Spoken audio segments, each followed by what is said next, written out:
So hello and welcome to everyone in this channel. So guys, in this module we will cover the full fourth chapter with notes. So guys, without further ado, let's begin. तो force क्या होता है? सबसे पहले हम लोग देखते हैं कि फोर्स क्या होता है। तो फोर्स एक ऐसा एक्सटर्नल कॉज है जो या तो चेंज करेगा या तो चेंज करने की कोशिश करेगा और tends to change either the size or shape of the state of rest or of motion. मैं आपको समझाऊं कि अगर लेट सपोज ये कोई वॉल है, ये आप वॉल पे अगर फोर्स लगाएंगे तो आप अगर वॉल पे फोर्स लगाएंगे तो ज़रूरी नहीं है मतलब कि हो, ऐसा कभी होगा ही नहीं। रेयर केस में होगा। जो बॉडी बिल्डर होंगे वही सिर्फ उस वॉल को तोड़ पाएंगे या उसका स्टेट चेंज कर पाएंगे, बाकी और ऐसे उसका स्टेट नहीं चेंज होने वाला। मतलब कि ये वॉल है, वॉल पे आप कोशिश ज़रूर कर रहे हैं फोर्स देके कि वो चेंज हो जाए, लेकिन नहीं होगा ऐसा। और अगर वहीं पे आप लेट सपोज कि यहाँ सॉरी गाइस, तो देखिए, तो अब देखिए लेट सपोज आप दूसरा एग्जांपल लेट करिए। दूसरा एग्जांपल कौन सा है गाइस? देखिए लेट सपोज ये एक बॉल है। अब अगर इस बॉल पे आप फोर्स मारते हैं तो ये बॉल मूव कर जाएगी ईजिली। तो आपने फोर्स मारा तो वो क्या हो गया, चेंज हो गया उसका स्टेट। लेकिन अभी तक आप जब बॉल पे फोर्स मार रहे थे तो उसका स्टेट नहीं चेंज हो पा रहा था। तो इसका मतलब ये हुआ कि फोर्स हमेशा ही उसका स्टेट नहीं चेंज कर पाएगा। वो कोशिश ज़रूर करता है लेकिन हो नहीं पाता है हमेशा। अब अगला पॉइंट पे आते हैं। अगर दो बॉडीज कांटेक्ट में है, मतलब कि अरे यार ये डिवाइस प्रॉब्लम बार बार आती है। ओके गाइस देखिए, हाँ मैं कह रहा था कि अगर दो बॉडी आपस में कांटेक्ट में आ जाएं, लेट सपोज ये आपकी सॉरी गाइस, लेट सपोज ये आपकी साइकिल का टायर है और ये है वो रोड जिस पे आप साइकिल चला रहे हो। तो उस रोड में और आपके टायर के बीच में कांटेक्ट हुआ ना, होने की वजह से क्या होगा, उसमें उसमें एक फोर्स आएगा जिसे हम लोग बोलते हैं सॉरी गाइस, सॉरी सॉरी, उसे हम बोलते हैं फोर्स ऑफ फ्रिक्शन। तो फोर्स ऑफ फ्रिक्शन होने की वजह से अगर आप एक बार पैडल मारते हैं अपने टायर में तो क्या होगा, वो आपने साइकिल में तो थोड़ी देर बाद आगे जाके वो रुक जाएगा। किसकी वजह से? इस फोर्स ऑफ फ्रिक्शन की वजह से। और अगर आप किसी ऑयली सरफेस पे साइकिल चलाएं और आप एक बार पैडल मार दें तो वो आगे जाके नहीं रुकेगी। क्यों? क्योंकि वहाँ पे फ्रिक्शन ख़त्म हो जाएगा। ओके, तो इस केस में क्या हुआ, दोनों ऑब्जेक्ट मतलब कि आपका टायर और रोड कांटेक्ट में थे तो उसे हम लोग कांटेक्ट फोर्स कहते हैं। आगे, when a body moves over a rough surface a force act on a body in a direction opposite to the motion of the surface of the contact. Friction, ये आप ध्यान से देखिए इसमें क्या बताया जा रहा है, मैं इसको आपको ध्यान से दिखा देता हूँ। देखिए, when a body moves over a rough surface, जब बॉडी रफ सरफेस पे मूव करती है तो रफ मतलब कि फ्रिक्शनल सरफेस पे, तो वहाँ पे एक फोर्स एक्ट करेगा किस डायरेक्शन में? अपोजिट। मान लीजिए ये आपकी साइकिल थी तो फोर्स ऐसे एक्ट करेगा आपके अपोजिट, आपके ऑब्जेक्ट के opposite. Okay guys, motion of the along the surface of contact में रहेगी और दोनों चीज़ें, उसे हम लोग क्या कहेंगे, फ्रिक्शनल फोर्स कहेंगे। तो आई होप आपको ये समझ में आ गया होगा। अगला देखिए, अगला भी उसी का एग्जांपल है तो ये इजी आप अपने आप देख लीजिए। देखिए, when a person moves towards the right on road the force of friction act on him toward the left, this force resist to the motion of the road. इसे हम लोग मोशन ऑन द रोड कहते हैं। ये easy है। अब देखिए, ये पढ़ने लायक का नहीं। अब देखिए, हाँ मैंने अभी आपको बताया था टेंशन फोर्स, क्या कहता, मैं आपको बताने जा रहा हूँ टेंशन फोर्स। आप ध्यान दीजिए, टेंशन, ये वो वाला टेंशन नहीं है, ये दूसरा टेंशन है। लेट सपोज अब आप मान लीजिए कि ये कोई है सरफेस, ये है आपका कोई सरफेस, ये आपकी कोई सरफेस है और उसमें आपने क्या किया, उसमें आपने कुछ नहीं किया, एक थ्रेड था पहले आपने, सॉरी गाइस, हाँ पहले उस पर एक थ्रेड था। अब देखेंगे आप अगर एयर भी चलेगी तो वो इधर उधर जाएगा, इधर उधर ऐसे इधर उधर जाएगा ना। और अगर मैं यहीं पे क्या करता हूँ, इसी थ्रेड में, सॉरी गाइस, ओके देखिए क्या करेंगे हम लोग, इसी थ्रेड में अभी क्या करेंगे हम लोग, जो ये हमारा थ्रेड था, क्या था गाइस, ये हमारा थ्रेड था ना, इसी पे हम लोग क्या करते हैं अभी, इरेज़र या कोई नीचे से ऑब्जेक्ट बांध देते हैं उस पर, तो क्या होगा, वो सीधे रहेगा। मतलब कि अब इस पे टेंशन आ जाएगा, यहाँ पे क्या आ जाएगा, टेंशन आ जाएगा इसके स्ट्रिंग पे, तो उसे हम लोग क्या कहेंगे, tension force. Okay gas, I hope आपको इतना समझ में आया। अब हम लोग बात करते हैं, ये हम लोग क्लास 9th में पढ़ चुके हैं, फोर्स और लॉज ऑफ मोशन वाले चैप्टर में। ओके, अब देखिए, when two body collides they push each other as result equal and opposite force. जो हमारा आपने एक दूसरा लॉ पढ़ा, मतलब तीसरा लॉ था मोशन का, to every action there will be equal and opposite direction. उसके हिसाब से अगर, सॉरी गाइस, इफ़ ये एक ऑब्जेक्ट है और यहीं पे एक ये ऑब्जेक्ट, अभी ये दोनों अगर आपस में टकराएंगे तो ये क्या, जो ये वाला इधर को फोर्स देगा और मतलब वो देगा क्या, अपोजिट फोर्स देगा, और ये इधर को देगा, तो क्या होगा, दोनों ऑब्जेक्ट दूर चले जाएंगे। कुछ टाइम बाद क्या होगा, आप देखेंगे कि एक ऑब्जेक्ट यहाँ और एक ऑब्जेक्ट यहाँ हो जाएगा दूर, दो उन दोनों के बीच में क्या हो जाएगी, दूरी हो जाएगी। ओके, तो ये क्या हो जाएगा, जब दो बॉडी आपस में कोलाइड करती हैं। अब देखिए, ये देखिए, आपने यहाँ पे देख पा रहे होंगे, पहले ये दो थे आपस में कोलाइड किए और दोनों दूर हो गए। अब देखिए, and the force experienced by body even without being physically touched। हम लोग कभी कभी एक फोर्स फील करते हैं जो बिना टच के होता है, उसी वो कौन कौन सा फोर्स होता है, पहला होगा हमारा मैग्नेटिक फोर्स, दूसरा हो गया ग्रेविटेशनल फोर्स, और तीसरा हम लोग कह सकते हैं इलेक्ट्रोस्टैटिक फोर्स।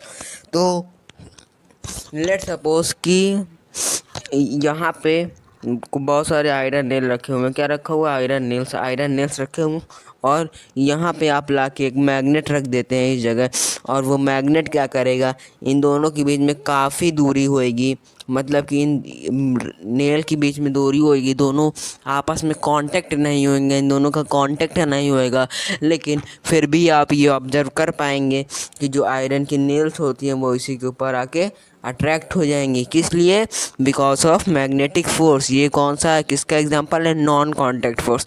और मैं आपको इसी का दूसरा एग्जांपल बताता हूँ, ग्रेविटेशनल फोर्स। ग्रेविटेशनल फोर्स क्या होता है, आप ध्यान से देखिए, आपने एक बॉल को ऊपर फेंका, या आपने एक बॉल को ताकत लगा के ऊपर फेंका, आपने क्या किया, एक बॉल पे खूब ताकत लगाई और ऊपर फेंका, लेकिन आप ये ऑब्जर्व कर पाते हैं कि थोड़ी देर बाद आफ्टर सम टाइम वो वापस से क्या होता है, उसी सरफेस पे आ जाता है। क्यों आ जाता है, बिकॉज ऑफ ग्रेविटेशनल फोर्स। यहाँ अब आप यहाँ पे ये देखिए कि इस बॉल के और इस नीचे सरफेस पे कोई कांटेक्ट नहीं होता, और वो बिना कांटेक्ट के नीचे आ जाता है, क्योंकि वो अर्थ अपनी तरफ खींचती है, हर एक चीज़ को अर्थ अपनी तरफ खींचती है।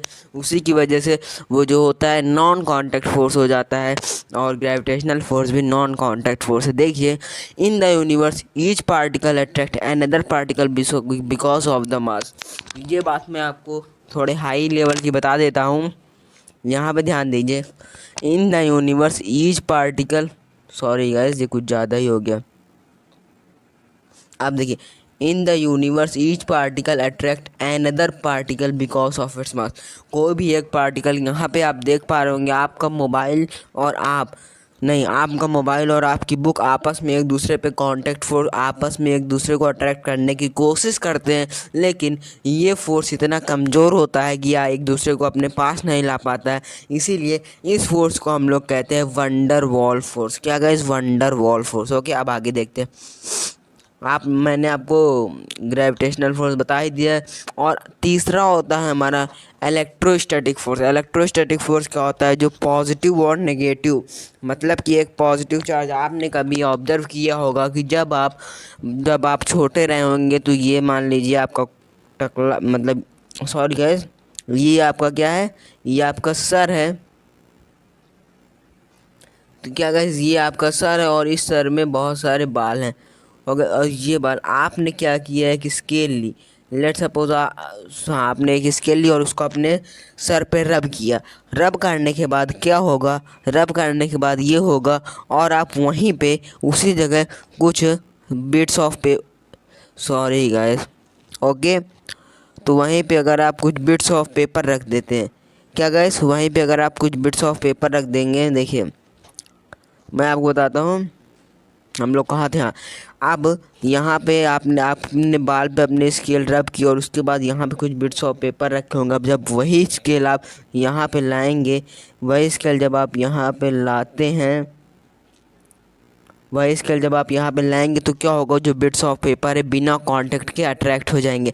उसे हम लोग क्या कहते हैं? उसे हम लोग कहते हैं इलेक्ट्रोस्टैटिक फोर्स। क्यों? चार्ज की वजह से। अब देखिए, नॉन कांटेक्ट फोर्स की वजह से, अब देखिए general collectors of contact and non contact force. तो नॉन कांटेक्ट फोर्स और कांटेक्ट फोर्स के बीच में कुछ जनरल करेक्टरिस्टिक होती है। मैं आपको पहले बता देना चाहता हूँ। आपने देखा होगा ग्रेविटेशनल फोर्स और electrostatic force, sorry gas, electrostatic और मैग्नेटिक फोर्स अट्रैक्टिव नेचर का भी हो सकता है और रिपल्सिव। मतलब कि मैग्नेटिक फोर्स और इलेक्ट्रोस्टैटिक फोर्स हमेशा अट्रैक्ट ही नहीं करेगा, रिपल भी करेगा। अगर आप नॉर्थ नॉर्थ रख देंगे तो अट्रैक्ट कर जाएगा मैग्नेट में, लेकिन अगर आप साउथ नॉर्थ रखते हैं तो वो रिपल करेगा। तो अपोजिट चार्ज रिपल करते हैं और सेम चार्ज अट्रैक्ट करते हैं। तो लेकिन ग्रेविटेशनल फोर्स के साथ ऐसा बिल्कुल नहीं होता, क्योंकि अगर आप बॉल फेंकते हैं तो वो नीचे ही आएगी, कहीं नहीं जाएगी, वो कभी रिपल नहीं करेगा। अब देखिए, हम लोग देखते हैं न्यूटन का first law of motion. A body remain in the state of rest or of uniform motion in a straight line unless an external force is applied on it. एक बॉडी हमेशा उसी सेम स्टेट पर रहेगी जब तक आप उस पर एक्सटर्नल फोर्स नहीं लगाएंगे। मान लीजिए आपने एक बार साइकिल पे पैडल मार दी तो वो साइकिल चलती ही रहेगी, तब तक चलेगी तब तक वो चलती रहेगी जब तक आप उस पर फोर्स नहीं लगाएंगे। आपने फोर्स लगाया, ब्रेक मारी, वो रुक जाएगी। ओके, यहाँ से हमको समझ में आता है इनर्शिया क्या होता है। The property of an object by virtue of which its neither changes its state or no it state not tends to change the its state is called inertia. It is an inherent property of each object. मतलब कि मैं यहाँ पे बताना चाहूँगा, एक example लेते हैं। आप एक बस पे बैठे हुए हैं, लेट्स सपोज ये है बस, और इस समय ये बस किस में है? रेस्ट में है। और अचानक से क्या हुआ, रुकिए इसके टायर बना देता हूँ मैं। ओके, अचानक से क्या हुआ, वो बस मोशन में आ गई, मतलब उसका जो ड्राइवर था उसने चला दिया और आप बैठे थे।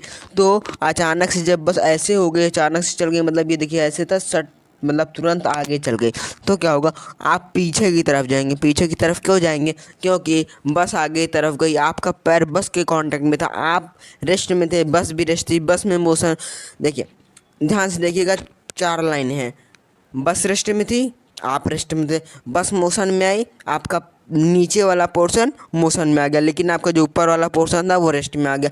तो आपका ऊपर वाला पोर्शन पीछे चला जाएगा और पैर उसी जगह रहेगा। तो ये होता है हम लोग का जब बॉडी रेस्ट से मोशन में आई। और अगर लेट सपोज मैं आपको यहीं पे एक दूसरा एग्जांपल दूंगा। कौन सा गाइस दूसरा एग्जांपल? देखिए, एक बस है, उसमें आप बैठे हुए हैं और वो एट द टाइम मोशन में, मतलब अचानक से वो मोशन में और आगे से कोई गाड़ी और आ रही है। तो उससे ना लड़ने के लिए जो ड्राइवर होगा वो क्या करेगा, उससे ना लड़ने के लिए ड्राइवर अचानक से ब्रेक मार देगा। तो ये क्या हो जाएगा, रेस्ट में आ जाएगा। Sorry guys.